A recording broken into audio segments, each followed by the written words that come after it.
Chers compatriotes togolais, vous savez que nos frères et sœurs sont enchaînés, emprisonnés, embastillés, soumis à des traitements inhumains, cruels et dégradants, torturés à mort dans les geôles de Fort Gnassingbé.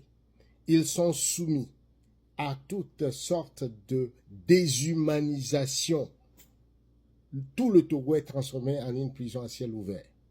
Ils sont plus de 200 prisonniers politiques, parmi lesquels on a noté 10 morts. Chaque jour qui passe est une condamnation à mort lente pour nos camarades qui n'ont rien fait que de manifester leur volonté d'être libres et d'avoir la démocratie au Togo. Allons-nous rester spectateurs de leurs agonies? Non. Comme nous l'avons fait pour Amron, nous devons agir hic et nunc, c'est-à-dire ici et maintenant.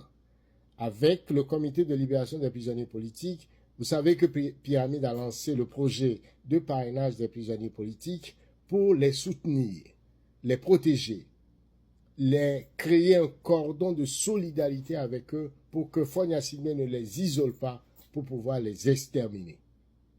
Nous devons tous nous mobiliser comme un seul peuple pour exiger la libération des prisonniers politiques.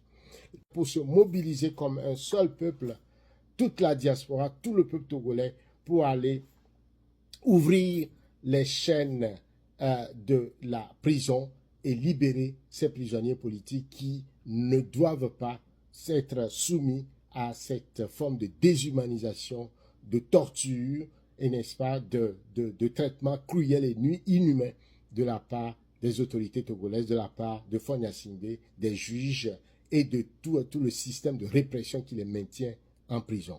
Alors tous, mon TikTok de Pyramide, et allez sur le site de Pyramide, c'est pyramide-togo.org, pour découvrir la fiche signalétique des prisonniers politiques. Devenez des parrains et des marraines pour ces prisonniers. Mobilisons-nous pour leur libération. C'est absolument important. Alors rejoignons ensemble, en tant que peuple, en tant que diaspora, en tant que mouvement citoyen, nous puissions nous lever et aller arracher la liberté de ces prisonniers et faire en sorte que ceux qui sont les voleurs du peuple, ceux qui sont les tortionnaires, ceux qui tuent le peuple, et c'est eux qui doivent se retrouver plutôt dans les prisons. Et ça, ce serait la justice du peuple togolais, la justice de l'histoire, mais aussi la justice de leur conscience, la conscience de ces criminels. Ensemble pour un Togo libre, démocratique et prospère.